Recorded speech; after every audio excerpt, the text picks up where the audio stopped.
Atrocity propaganda incoming. Coming up later today, you're going to see comparisons to Rodney King, Emmett Till. I haven't heard of George Floyd, but it's going to be there, obviously, because it's 5 against 1. I've heard the video described as MMA by Family. Again, one of the first shirts that you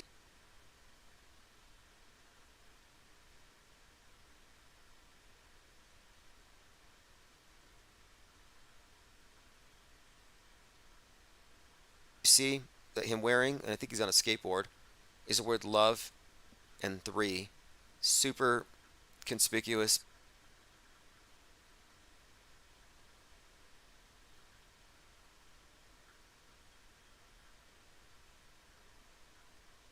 Because to me it stands out. It's associated with Damar Hamlin. Love and 3, third degree, some kind of ritual implication. I don't know about a specific pose there with his arm at a right angle, but everything there stands out to me as contrived. He's wearing a lanyard, which is what crisis actors tend to wear. Now let's go ahead and go through some of the other clips that I have available. I want to hear what the authorities are saying about the video. So we're going to get the preview here. You're going to hear them describing it. Okay, time to hijack the live stream. I'm taking it off of replay mode, as you will see on the screen. I may have to turn that fan off. I don't know if that noise is distracting. And I'll go ahead and make phones available. I haven't sent out live stream notifications, and we're not on all of the channels right now, so I'm hitting a few reset buttons, and it's going to summon the raft.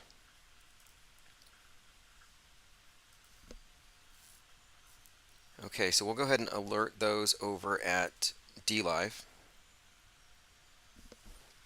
We'll let the YouTubers know on the main channel that I've been using, well, the new main channel, the backup. And I'll crank it on Twitch. Okay, and Odyssey. Now, we're going to be on many more platforms soon. But right now, this is kind of impromptu. I had a little bit more time than I thought I would, so we can go ahead and wrap up what we didn't do yesterday. I had a lot of notes to go through, a lot of ideas to expound upon and discuss, and we had to cut it short before we could take too many phone calls. We had a great call the other day with Quincy Carr, flight instructor. Okay, I have many updates, and as I said, I want to pick up where we left off yesterday.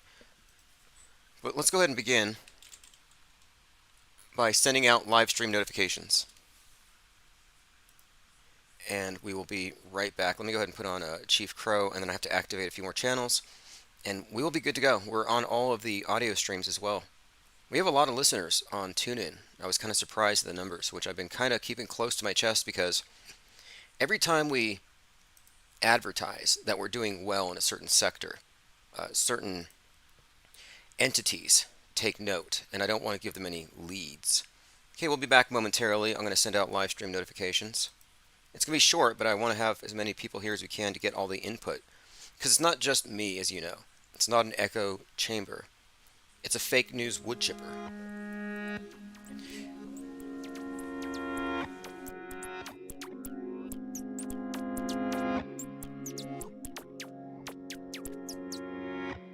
I'm on auto hopes, and it feels so good. You just auto believe everything like I knew that you would. In my dream, you know I ain't got time, baby, for another crisis actor with soulless eyes.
this is strange. Well, it's really not strange. It's actually par for the course, but the gremlins are swarming at the moment, and I'm not going to be able to get any live notifications out. So if you're here, you're lucky. And it's only going to be 45 minutes tops. We don't have a whole lot of time, but I wanted to pick up where we left off yesterday, and I'll send this out. But I didn't have a lot of time to prepare live stream notifications, and that all takes time. And sometimes you have to make the choice: do I spend another 10 minutes bringing people here for a segment that's 10 minutes shorter, or do we just roll with it? And what I'm thinking here is we'll just go ahead and move forward, because the information is what is most important here. And eventually, like soon, within the next couple of weeks, we will be on a more regular schedule with live stream notifications being blasted out via text. Okay, let me go ahead and start the main topic of the day is probably Satan 2, which isn't really all that threatening to me, having looked at it. Satan 2 is the rocket with the nuclear warhead that could blow up Texas or England or Seattle, which is what I think they're aiming for. But they've reactivated it, and they say they can take out England with a single hit. And I'm just pointing out that when you look at this rocket, it looks like something that Blue Origin or North Korea or NASA would have sent up. They all use the same special effects departments, and I'm just looking at it as pure CGI construct. Their flying obelisk, very non-threatening. And speaking of nukes, I just watched Oppenheimer, and there's quite a lot to say about that movie. I barely scratched the surface, but one thing for sure, there is an occult subtext. He has a bowl, like a fish bowl, a glass bowl that he fills with marbles. As they are progressing and obtaining all of the materials they're going to need for the bomb, and it ends up being a 33-pound bowl of marbles.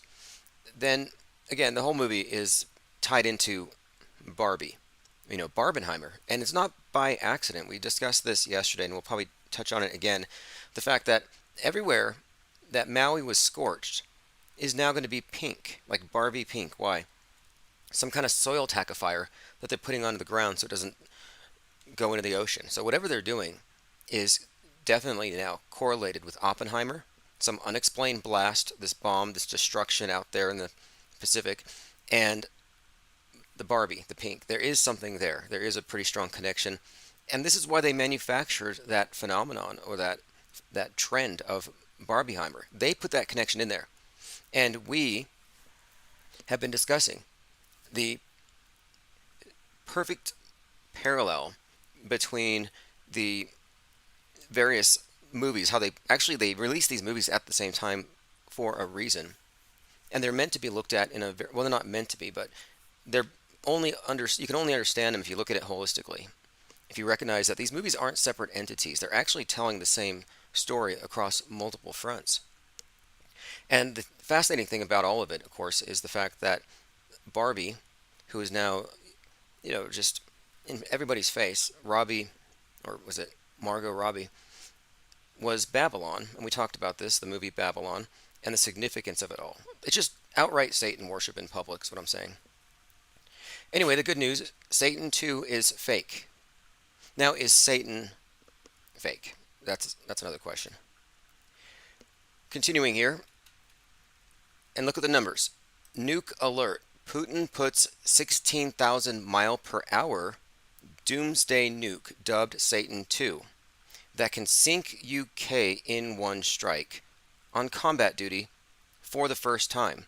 So let's break this down. 16,000 miles per hour, 1.6.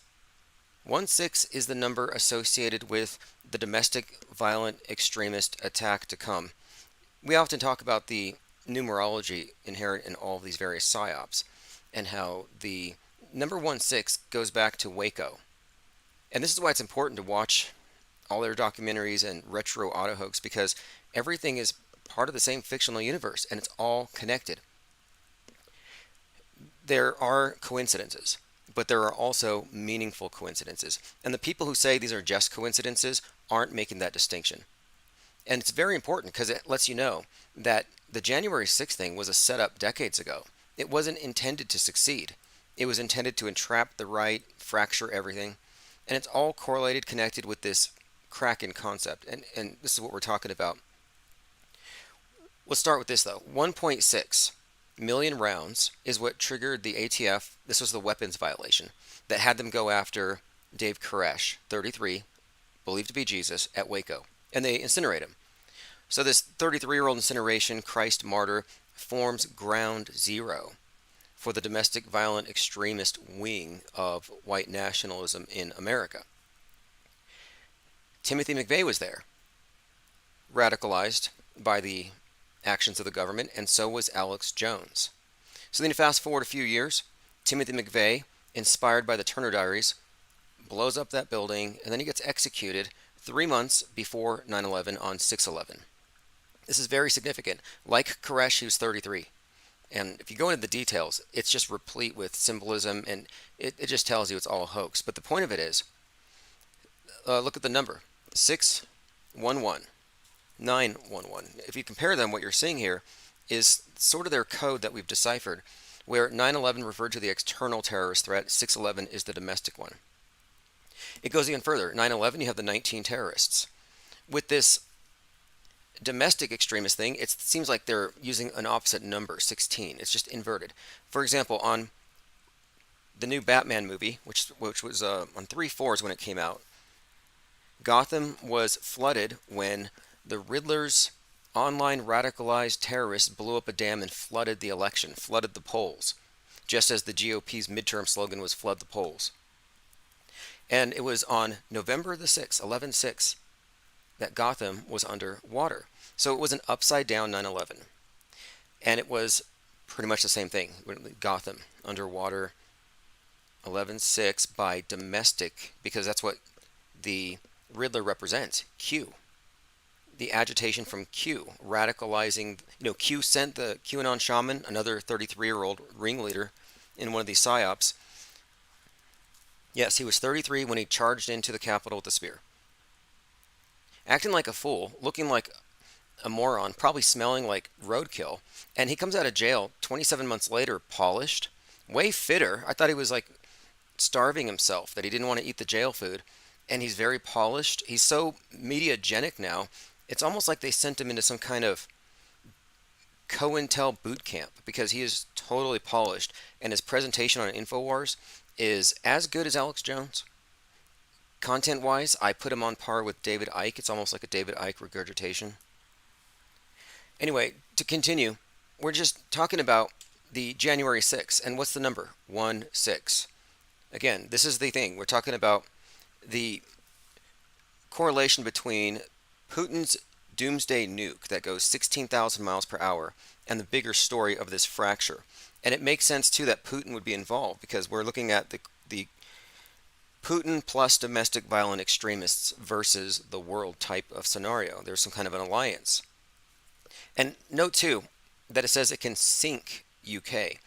And the whole sink thing, I think, is referencing the Titanic, or as a metaphor for the sinking of the West, or the sinking of the Twin Towers, which have been correlated with the sinking of the Titanic if you follow the bigger subtext.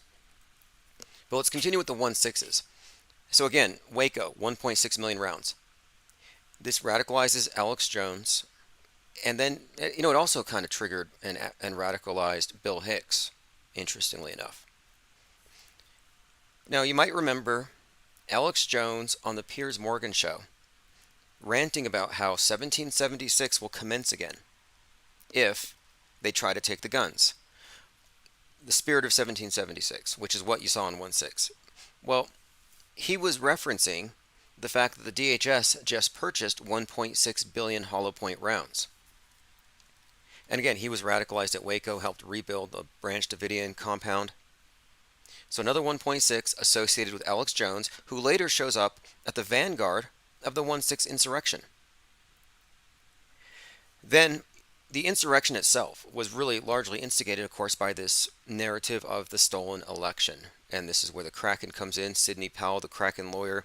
The Kraken was a reference to the info that would break everything, that it would show the truth and it would overturn a stolen election. It never actually materialized. But the Kraken is a very important symbol in all of this. And I think it refers to an attack from the sea, specifically a doomsday nuke, something along those lines.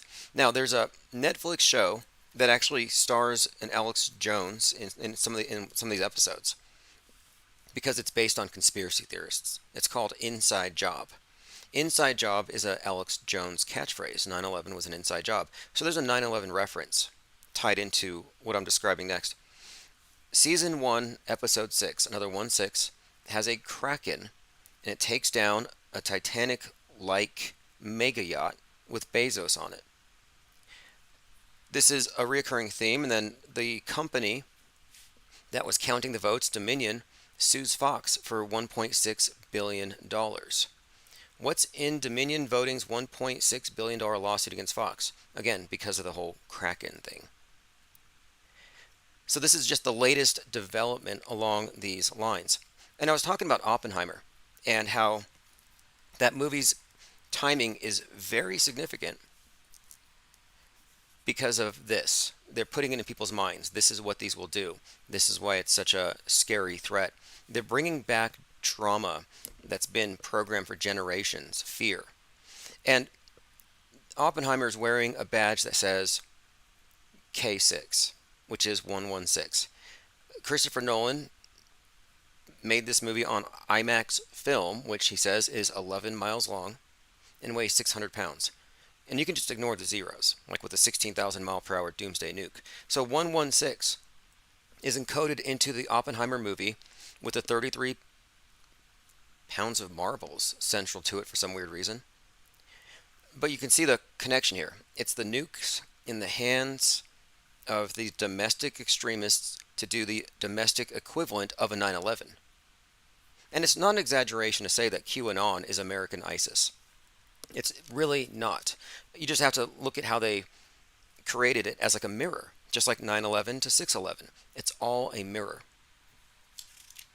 QAnon, Quran, Deep State, Great Satan.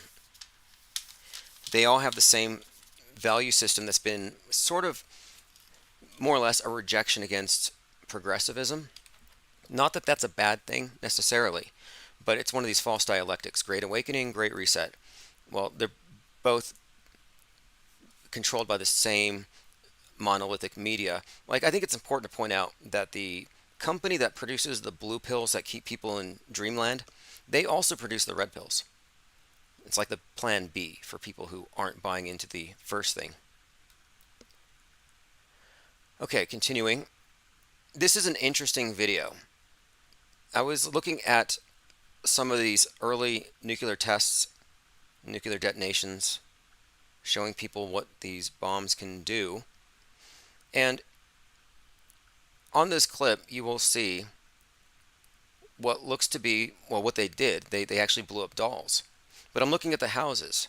And let me read what the poster says. The original poster, Ted Logan 1010, says, "Nukes do not exist in the way they've been described to us. Look at the video with adult eyes. Odd? These are miniatures used to fool you into being afraid." And when I look at them, I can't get Barbie doll houses out of my head. And it got me thinking about Barbie Land. Because in our breakdown of the symbolism and the subtext of the movie, Barbie Land is Babylon. America is Babylon. Babylon's going to get nuked.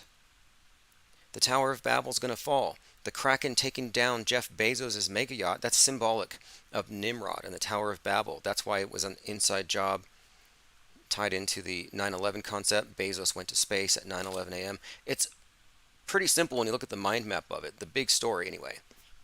But this is fascinating here, this detail, because you're seeing Barbie Land, doll houses being destroyed.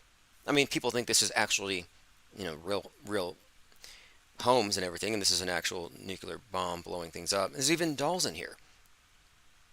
And of course, this had people cowering under their desks, which to me is just genuflection. Bow to the power of the state. which arrives in the form of what? An obelisk, the emblem of state power. That's Big Brother's symbol. The missile, the flying obelisk. It's all there to intimidate you or to get you to worship it, like when they send them up into space. People worship those things. It's all, it really is. It's kind of sick if you think about it. But now, look, this is a clue. Barbieheimer. The Oppenheimer thing was a movie. They blew up Barbie Land. Barbie Land is code for, again, Babylon, which is America. The symbolism in the movie speaks for itself, and it's pretty incredible, especially when you get into the year 1946 that this happens. The tests at Bikini Island, where the term bombshell was coined to define women in beach attire, bikinis. So you can correlate the Bikini atom bomb tests, Bikini Island or Bikini Atoll, with the advent of Babylon. And the Babylon working, the goddess ritual with Jack Parsons, was in the same year. It's kind of fascinating because I think what we're seeing, or what we may have uncovered here, is really when this new age really took hold. When, you know, in Newsbenders, in fact, this makes perfect sense. In Newsbenders, that 30-minute theater where it's like this back room at the top of the media headquarters, this reporter is let in on the secret that they write the news, 10 years in advance. It's like they're conspiring to control the future, and he's let in on the big secret. And he says, when did this start? And he said, when they produced the atom bomb. And it's got me thinking that maybe when they created the atom bomb and they convinced the world that this existed, they realized, look, we just redefined reality. We just put humanity, we put the multitudes, billions, into a hostage situation. And we have redefined geopolitics, all because of our ability to fake reality. What they did is they introduced almost like a new god, because they and this probably, no, not probably, it also ties in the splitting of the atom and all this stuff. I think it ties into the advent of the Babylon goddess as this new archetype, the destruction of the older archetypes, iconoclasm, where if you watch the beginning of the Barbie movie, you have these little girls playing with dolls, and the narrator is describing how they're enslaved to motherhood. But they want careers, they want money, they want freedom. So they see the big Barbie doll appearing like the monolith at 2001 Space Odyssey, and they bash the heads of the babies on the rocks. They kill their babies and embrace Barbie Land, Babylon. That signifies the intentional destruction of the nuclear family, which is actually part of the whole Great Reset. It's the destruction of and the taking down of not just patriarchy, like the right-wing reactionaries are just complaining about how Barbie is pro-feminist or white feminism and it's against patriarchy, but it's not just that, because Ken doll is a representative of the ideal man of the future, as in no reproductive purposes, just basically Ken doll.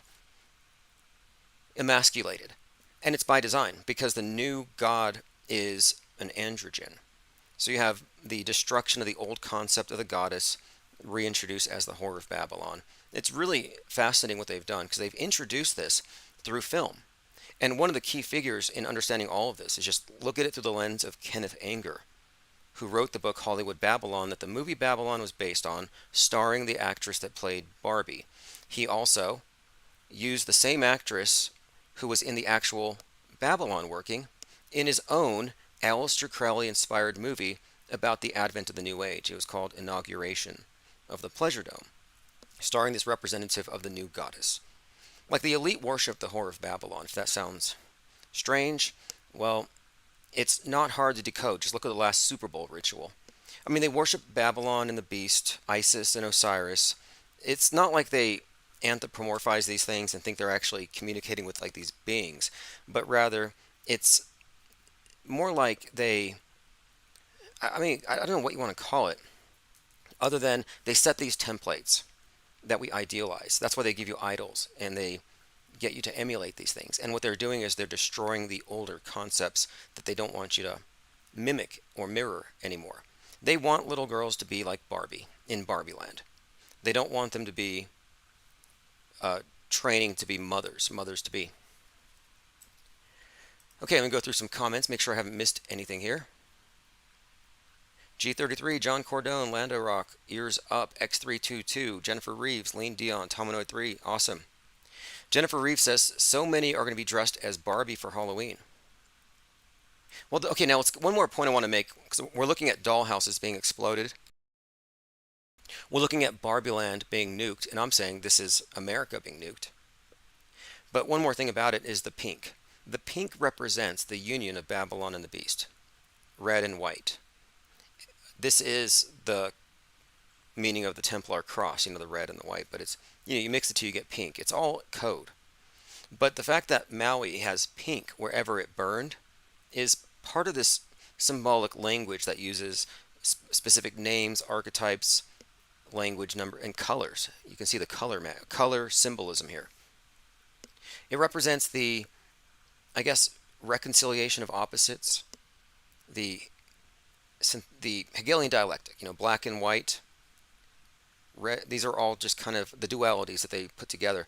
And I think what we're seeing here again is their in their deliberate connection between Barbie and Oppenheimer is something about the fake reality that we live in Barbie Land. And it is fake. Just like Newsbender said, they took over reality with the advent of the atom bomb because it gave them so much power. And even though nukes are fake, they did in fact obliterate objective reality. We witnessed when that happened, when everybody accepted it, the masses moved into a alternative reality game. And the controllers who write the rules became gods. And they had the ability now, and they still do, to mold people's minds. And if you listen to the politicos right now, it's all about nuclear power and how it's a threat. This is their main thing. This is their main weapon, wagging these missiles around at you. Okay, continuing. Tomanoid says Oppenheimer was a standard 70mm, 113 prints. Yeah, I saw that. The whole thing is code. Christopher Nolan, interestingly enough, seemed to indicate that he was going to have a role in this years ago in the Batman movie, where Batman foreshadows COVID by telling his friend to put on a mask, not for himself, but to protect the people he loves. And then he throws what looks like a COVID ball, but it was like a smoke bomb. And when it blew up, it formed a mushroom cloud. Continuing, Tomanoid 3 says, Lucy Letby, baby serial killers 33. Barbie baby doll smashing. Okay, so we have an actual serial killer named Lucy. Interesting name. The Kenneth Anger, the one who wrote Hollywood Babylon, which drags Margot Robbie into this archetype, he says that the patron saint of film would be the god of light, Lucifer. And I kind of think that there might be something to it. I mean, he said that this is the underground filmmaker who just died a couple months ago. Yep, I found that article you were referencing. He said that the Hollywood is in fact the place where the pageantry of Mystery Babylon would be introduced to the masses. It's church. Baby serial killer. Now, it's not a baby killing people. It's a serial killer who kills babies. I don't know how you could write that better. Baby serial killer. Letby, 33, was given a whole life sentence for murdering 7 babies and attempting to kill 6 more. That would have been 13. Working at the Countess of Chester Hospital neonatal unit, meaning she'll spend the rest of her life in prison. Interesting. So she's in the news right now. Yeah, there might be something to it. I was going to say, in this movie, Barbie appears and all these children are sacrificing their babies. In the way that she shows she approves, and she's wearing a black and white striped bikini. Again, the black and the white, the dualities built into it. She's saluting them more or less by pulling her glasses down, and she winks. And she pulls her glasses down with her index and thumb, leaving the other 3 fingers up. So it's the 666 one eye kind of, nod that they all frequently do to let everyone else in the know that they too like to kill babies and worship ancient deities or something. Lean Dion says they put humanity in their model world. Yeah, precisely. Now, I can go more into this because I watched Barbie and I watched Oppenheimer. In the Barbie movie, they make this kind of interesting connection. It's almost like the Wizard of Oz, or these various movies, Alice in Wonderland, where there's two realities. Well, Barbie Land is like a parallel reality, and it's been created by the men at the top of the self-described phallic building. The CEO actually calls it that. So you have these men, male-dominated company Mattel, at the top of this tower, again, the obelisk symbolizing the god, and they create Barbie Land. And they disseminate these Barbie dolls to all the girls, which gives them a false version of reality. That's the whole point of it. When the Barbie character moves through the portal, the membrane into California, that symbolizes the Babylon working, the summoning of this new goddess archetype, and the revealing of it to the masses. In the, I would say, like in this Barbie movie, it was like they were kind of suggesting here that when Barbie broke out of Barbie Land, she was going to destroy their illusion, and that the women were no longer going to be containable. They weren't going to be in their boxes anymore. They try to put her back in her box. Think Pandora's box. It's all about controlling the woman, and the box, of course, is a euphemism. So it's, gun control, womb control. They have all these political footballs that are ultimately about controlling people, and it gets people really riled up. And I think it's perfectly, emblematic of how bifurcated the system is, that the male and the gun culture or toxic masculinity is firmly on the right, whereas on the left their main issue is don't regulate our wombs. So it's like one side is threatened that their guns will be regulated. The other side, and again, think euphemistically, the other side thinks that their wombs are going to be regulated. The guns and wombs, the male and female, left and right, it's all part of this manipulation. That's why Barbie's wearing the black and white striped bikini as her adoring young worshippers kill their babies. But the movie is about Barbie breaking out of the box, and her creator, or the CEO of Mattel, is trying to put her back in. And if you look at the story of Pandora, she's the first created woman, and this is very pertinent. The movie itself is layered with symbolism that's not meant for the average ticket consumer, and it's very relevant that she goes from being plastic to being a real woman at the end. And the word they use at the very end of the movie, she goes and she says, "May I see my gynecologist?" Well, I told you that the whole purpose of it was Isis unveiled, or revealing the new goddess. And the reference to that particular part of the anatomy, that's the Holy Grail reference. I mean, this is all very much encoded in the symbolism and the subtext of all of it. But ultimately, I think what we're seeing here, and the movie reveals it, is how they hijacked reality and how they're breaking down old icons and introducing new ones. Okay, continuing through some comments. Elephant Tusk says, old gods versus new gods. This was the entire premise of the television show American Gods.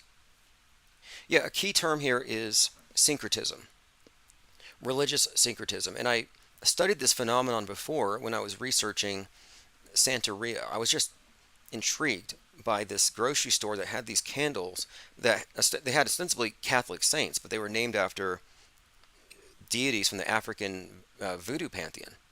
And I thought, that's interesting. How does this work?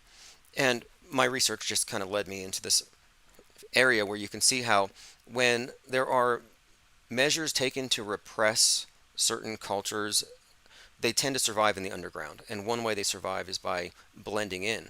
And the Santeria religion is basically using Catholic saints as masks to worship these Afro-Caribbean deities. It's all just disguised. But when you look at the symbolism, it aligns perfectly, even up to the astrological. For example, you can look at the color associations and the myths and how they actually do correspond to the planets, because it's all based on the planets. And this isn't outside the purview of our everyday lives. Like, this isn't esoteric. It's actually in our faces. Just look at the days of the week. The whole, like Tuesday is Tyr. It's a Norse god. Wotan, Wednesday. Thor, Thursday, Frida, Friday. These are all kinds of old gods just repackaged, and they kind of merge them together. And what they've done for this great reset era is they're introducing the new gods. And the new god it's not a patriarchal thing, not matriarchal, but it's rather the androgen, the perfect mix of the two, the god represented by Mars, the age of Mars, or the Aeon is what they call it. This is why Elon Musk is the face of the plan to take us to Mars, Pope Elon, because that is the direction of the new age. It's the age of Mars. What does that mean? Well, what would Mars look like? Sustainable enclosed systems, post-capitalism, basically Western concepts of individuality, which will be ruled to be unsustainable. Space communes, space communism, the neo-fiefdom, like feudalism, I guess you would say. Okay, continuing. Tominoid says the Mattel Blazing Red Sun logo. Now, I think the name Mattel is very symbolic, possibly because it represented, I think, the material realm.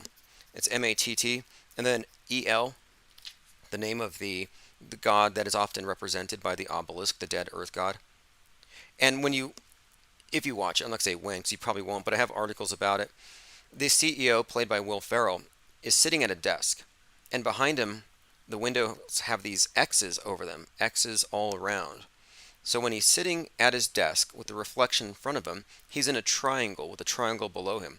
This is old, centuries old alchemical symbolism, referencing the Hermetic axiom of as above, so below. So what they're doing up above in their tower is affecting everybody down on the ground. So their little microcosm that they create with Barbie Land is manifested onto the world at large. And when Barbie goes to the top of the tower and says she's leaving Barbie Land and becoming a real person, it destroyed the illusion that the male-dominated Mattel, it destroyed their programming that they had put into the little girls. Be a mother, stay at home, traditional values, everything MAGA stands for. This is why the right wing was so incensed by this film, because they're seeing it as a direct attack on traditional values, which it is. It's all by design. But I think the correlation between Oppenheimer and Barbie is extremely notable and relevant here, because the more I look at these dollhouses exploding, and we're looking at Barbie Land as symbolic for Babylon, and America is Babylon, so it's the fake model reality, as Lean Dion put it. They put us into their model, the newsbenders, that is. And we're reaching the stage where the script shows that the right wing is going to somehow pair up with Russia and instigate some domestic equivalent of a 9/11. That's the big story. And it just, to me, I would also point out that the Maui thing seems to be some kind of a callback to 1946. Has all the features. Okay, now let's move on to the next topic. There's so many things we didn't get to yesterday. I didn't want to. Okay, now this is fascinating. Candace Owens. I listened to her podcast because she's a huge sellout and manipulator. I don't think she's authentic. She's very smart and useful to the system. She's friends with Jason Aldean and was gaslighting her listeners about the real meaning of that song in the video, just playing dumb about the real context. Her husband is the CEO of Parler, where much of the January 6th stuff was organized. Parler was a huge honeypot. In fact, they had my driver's license. Just to get into their account, you had to be verified. It was a huge, I think, pre-January 6th honeypot. And she was the one who went with Ye and instigated basically the burning of Ye's world, like Westworld. His fall from grace was symbolic. Talking about Ye. Ye West's fall from grace was symbolic of the West itself burning. It was all a staged play, but she brought him out with the White Lives Matter as part of his new clothing line, and it instigated this entire drama between BLM, White Lives Matter, between Ye and his influence and what he was doing on social media by the things he was saying. He went on Alex Jones with the mask on, like a black hood. It's all scripted, and I was really delving into it because he had written a song in 2013 called Black Skinhead, which is mostly a ripoff as far as the sampling from, I think, Marilyn Manson. But the Black Skinhead with KKK in the title didn't make any sense to me. Well, now it does. Because you have, next to Nick Fuentes and Alex Jones, you have the person who's espousing the doctrines and beliefs and the attitudes of white nationalism, and it's a black man doing it. So it's a black skinhead. Kind of a fascinating development. But Candace Owens was there, and I'm saying it's not a coincidence. She's one of these partisan instigators and agitators. But listen to what she said here. This struck me as interesting and possibly revealing, because I think many of these media types, I'll say all of them, are insulated to a high degree. She said, quote, "I'm getting a little tired of the everything is a conspiracy hive mind. The people that think that nothing is real, that every person is being controlled.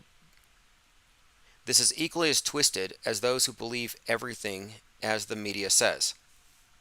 Now, what she just stumbled upon is the fact that the auto disbelievers, the people who just say it's all fake, just ignore it all, this like dismissive hand waving of all news, yeah, that's not discernment.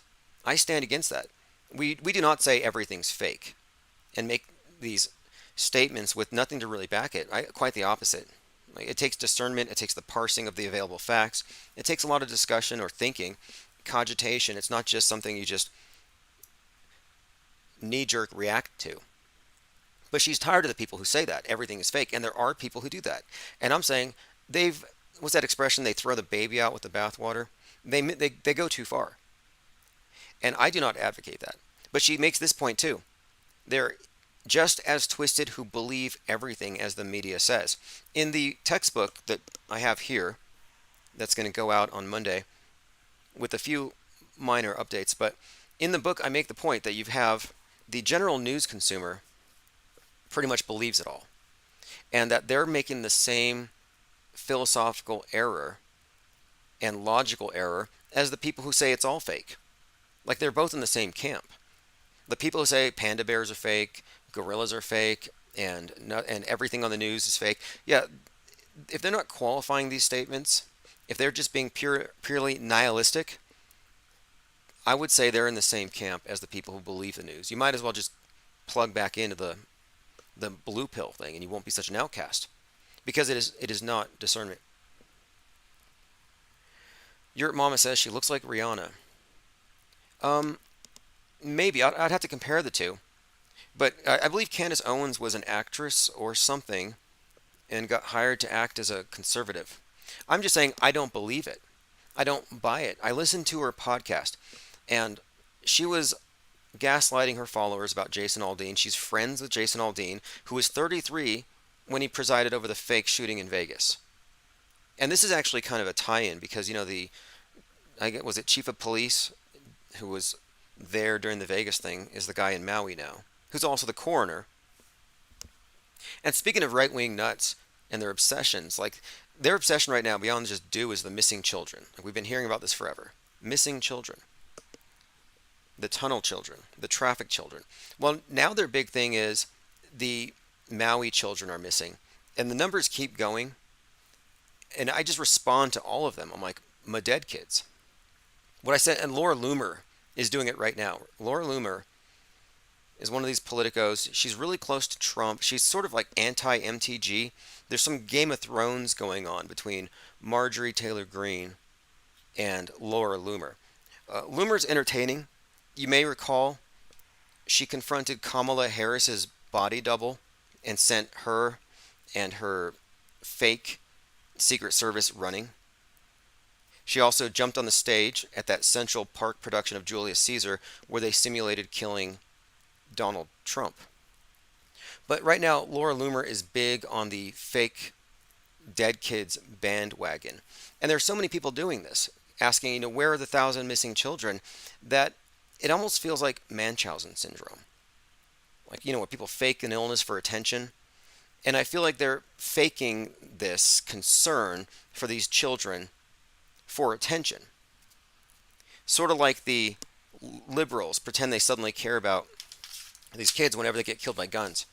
But they don't care about the kids that were killed by the direct energy weapons in Maui. You see how partisan it is? Only certain dead kids' lives matter, depending on their utility. Now, the claim is that like 1,000 kids disappeared, and I've just been calling them all crisis actors. But it's promulgated by many of the worst people on the internet. For example, Stu Peters. Stu Peters is known for pushing all kinds of guardrail conspiracy theories, and once in a while he says something sensible just to drown it in his brand of mostly menthol, laced red pills. If you think that you're going to get any truth from that guy, I mean, I don't really know why people would even follow such a character who's been repeatedly debunked, and he can't admit that he's wrong. When Damar Hamlin turned out not to be dead, he was like, oh no, the only reason why he's still alive is because they cloned him, because he had to be dead, because I said he was dead. Like, he couldn't even admit that, okay, I got it wrong. I thought he was vaxxed to death, and he wasn't.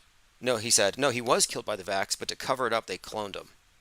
Like, if you have to make something up in order to not be wrong, what do they call that?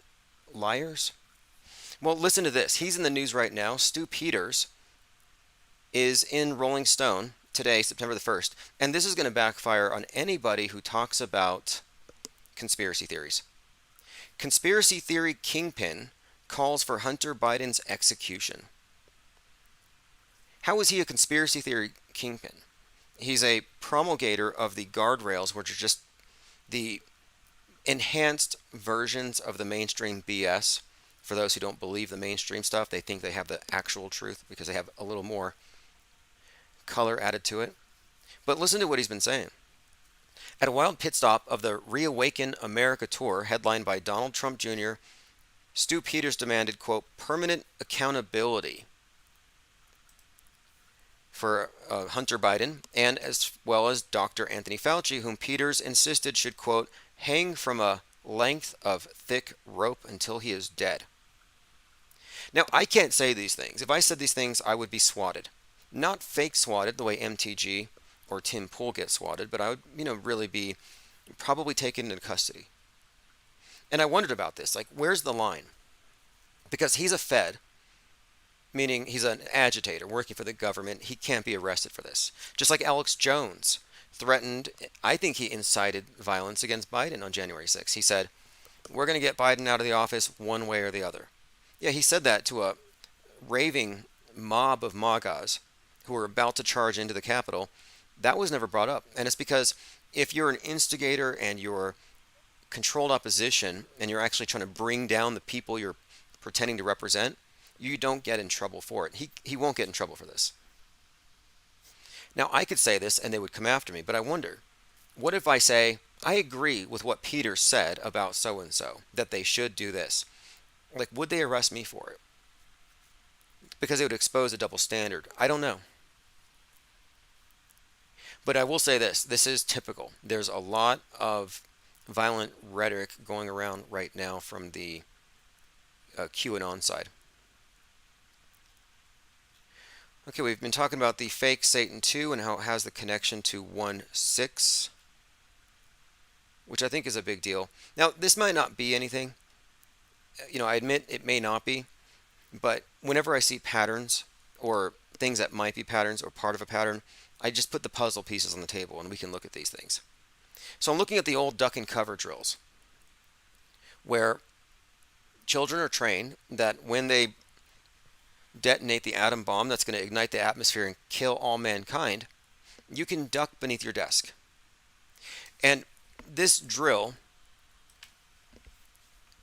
really got them to understand the message that this big mushroom cloud is the end of everything, that this is the thing we have to fight against and be afraid of. Well, then next you have this. See these children under the desk? Why are they under the desk? Oh, look at that. Because a white nationalist bowl cut shooter is running around with his AR-15. So if you look at the bowl cut and compare it to the mushroom cloud, That's not a question. That the mushroom shape of the haircut is a correlation, and they represent the same thing: state power. The active shooter gives the state an opportunity to flex and to dominate its subjects, to give them Stockholm syndrome, and to paint up the bad guy that we all have to rally against. It used to be the nuclear bomb, but now what is it? Hate.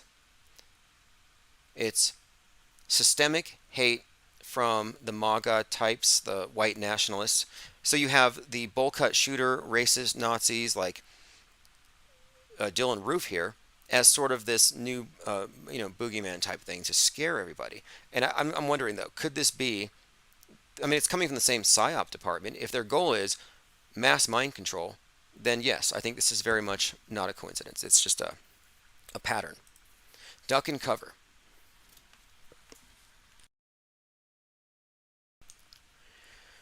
Okay, moving on.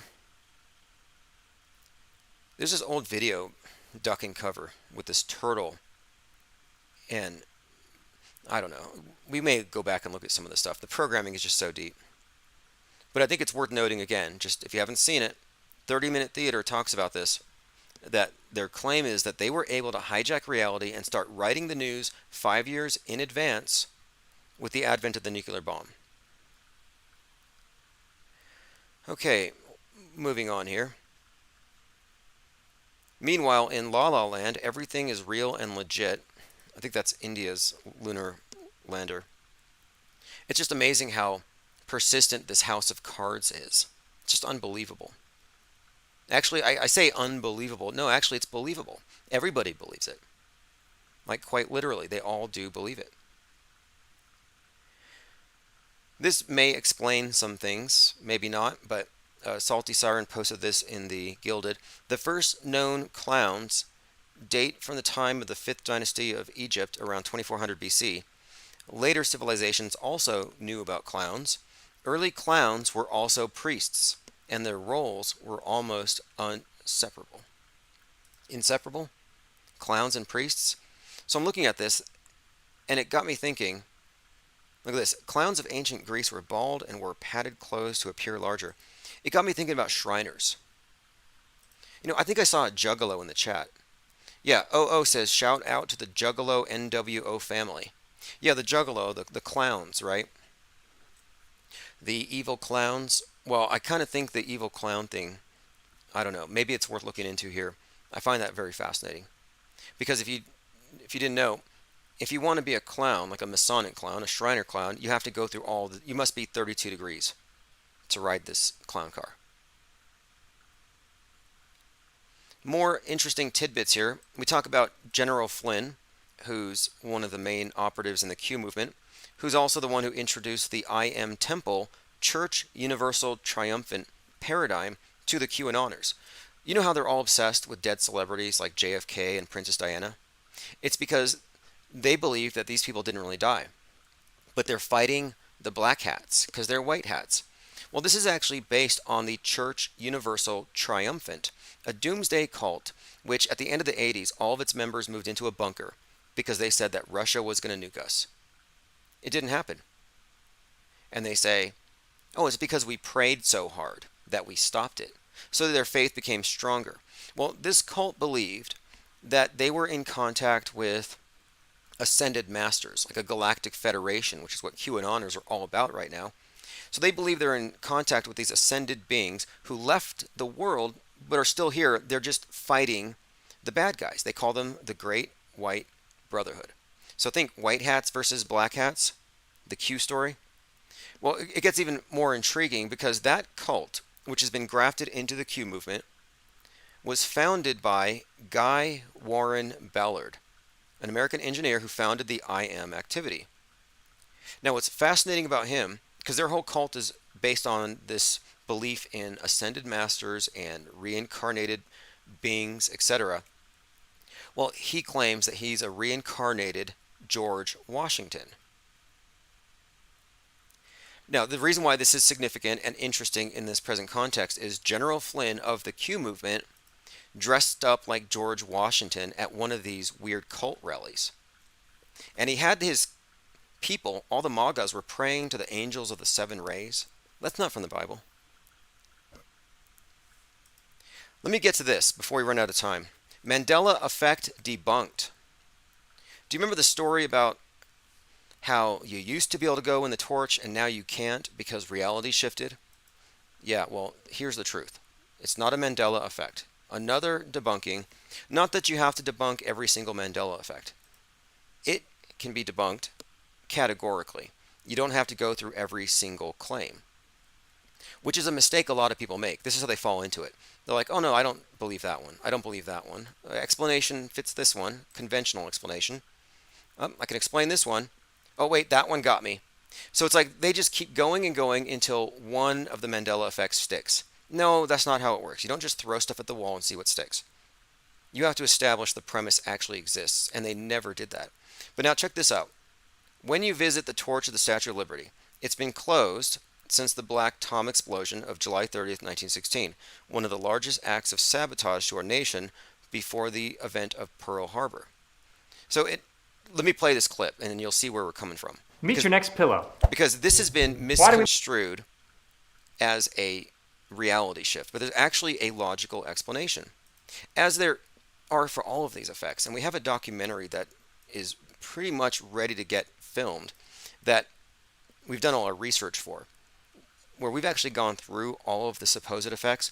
And one thing I've learned about the Mandela effect believers are very poor researchers. They don't fact check their own claims. Can we play this clip? National Park Service's FAQ section, answering the question, is the torch open? They respond, quote, the torch has been closed since the Black Tom explosion of July the 30th, 1916, which was one of the largest acts of sabotage to our nation before the event of Pearl Harbor on December the 7th, 1941. Many people think they've been there and confuse it with climbing the spiral staircase that goes to the crown. National Park Service staff must climb a narrow 40-foot ladder in order to maintain floodlights which light the torch. In other words, again, this is a misconception that people on the inside of this thing are fusing their recollections.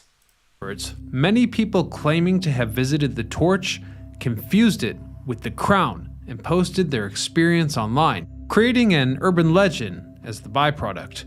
And with over 4.4 million visitors every year, it is possible that at least a few of them could have misinterpreted their experience, especially when considering that visitors look out from the crown, so some of them might not realize where they are from the inside. This makes a lot of sense.